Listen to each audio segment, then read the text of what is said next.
What the fuck did I just play?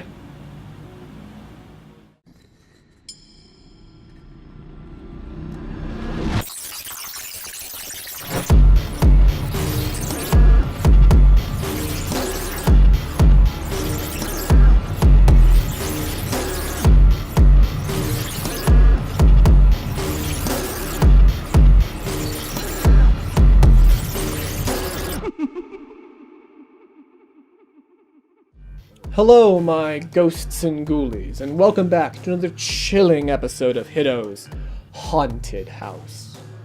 Is it possible to feel so disgusted and yet so touched at the same time?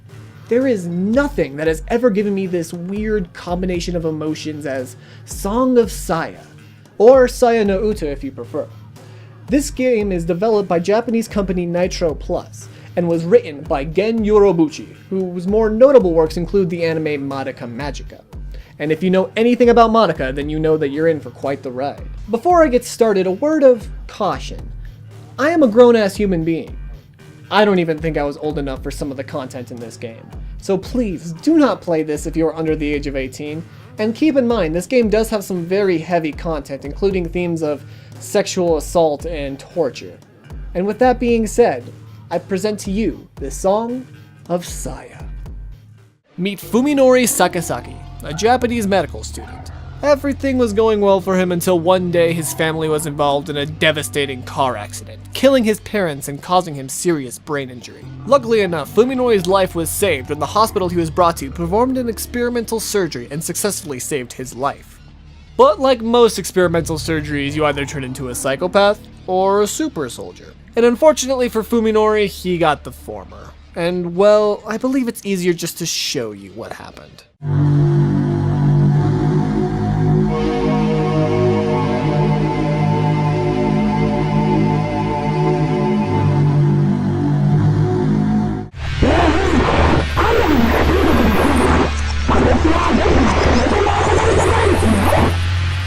And no, that's not the game glitching out. This is literally how Fuminori is seeing and hearing the world around him. The poor bastard woke up in what could only be described as hell. The world around him looks as if everything is made of flesh and rotting meat. People look like what is described as flesh beasts. Sounds are abrasive and horrifying, and everything he smells and tastes are akin to death and decay. Waking up in these chaotic surroundings with the knowledge that his parents are dead and his world destroyed, Fuminori seeks to take his own life. That is until he met her. Waking up in the hospital, he meets a young girl named Saya, who seems untouched by this evil. Naturally, finding something somewhat normal in his now distorted world, he asks Saya to come home with him, and she agrees. From now on, Fuminori lives with Saya, and you get to enjoy a rather touching love story between the two as he tries to cope with his distorted and wicked world, and unfortunately, that's all I can say without getting too deep into spoilers. I suppose this is a good time for me to come clean. I kinda lied. This really isn't a game per se, it's more like a visual novel. There really isn't much to gameplay than just reading and enjoying the story and images. However, there are a few choices throughout the game that do actually change the story quite a bit, so that's really the only thing that could be considered gamey. And I know this show is about horror games, but this was introduced to me as a game, so it's a video game. The story is very much like reading a good Stephen King or Lovecraft novel. There is nothing in it that will really make you scream or jump, but it's filled with suspense and terror of what's going to happen now. But I absolutely love the imagery in this game. All the scenes from Fuminori's perspective are just so haunting, and they really feed into that nervous feeling of the uncanny valley. Like, take this scene of Fuminori in the hospital bed. We all know what this scene should look like, but from Fuminori's perspective, everything is fleshy and even the blankets just look like another layer of flesh that he's tucked underneath. It's so simple, and yet very unsettling. I also love the liberty the artist took with some of the scenes just to make everything in Fuminori's world corrupted and twisted, like, for example, the knife in this scene, being covered in flesh and eyes. Wait a minute, I think I might know what's actually causing his illness here. It's Soul Edge! And that soundtrack, oh my god, that soundtrack! Every single song in this game is perfect. They build the perfect amount of tension and fit each scene beautifully. They're calm and relaxing. they're intense and chilling, and then they're both. Saya's theme is a perfect example of this, being extremely haunting and ominous, but very relaxing and almost touchingly beautiful. The game even has narration for all of the characters. It's all in Japanese, however, so I have no idea if it's actually good or not, but I felt the actors did a good job with delivering the right emotion at the right time. As I've mentioned before, there really isn't anything that'll make you scream or jump. But because of how bizarre the story is, and the number of tense moments, and the heavy themes the game does address, I personally was on the edge of the seat the whole time. And there were even moments where I had to walk away from the game. You know, just go have a break, make a cup of tea, reevaluate my life. And okay, these aren't really spoilers because they're pretty obvious, but it does kind of take away from the experience. So here's a little spoiler warning. Skip to here if you want to avoid these spoilers. Imagine, if you will, Fuminori sees the world as a corrupted version. Everything is covered in flesh and decay, when in reality, everything is fine. So what does that make Saya, this girl who is completely normal and rather beautiful in this disgusting world? Well, let's take a look at this scene.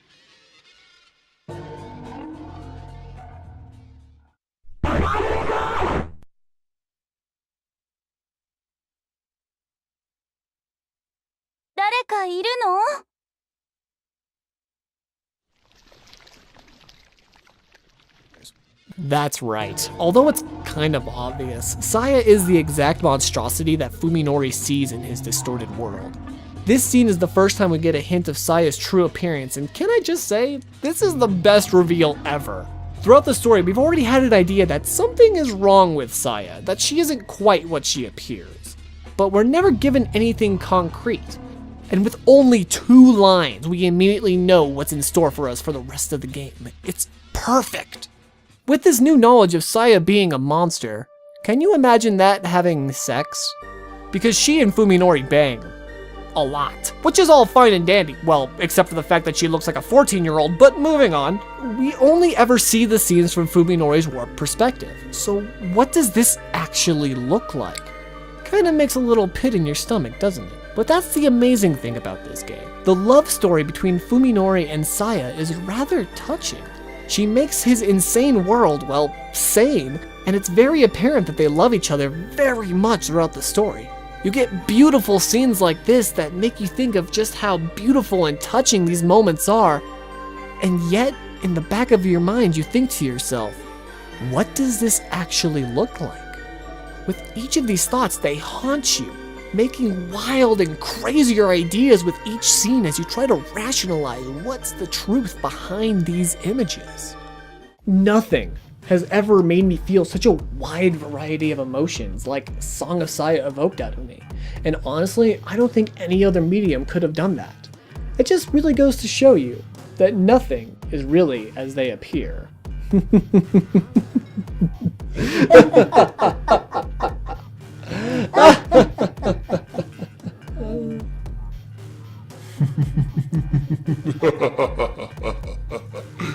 Thank you all for watching. If you want to watch another Hito's Haunted House, don't forget to click those annotations. And if you enjoyed this video, don't forget to like and subscribe. If you're interested in following us on social media, don't forget to check the description down below. And check out slashskill.com for more great gaming content.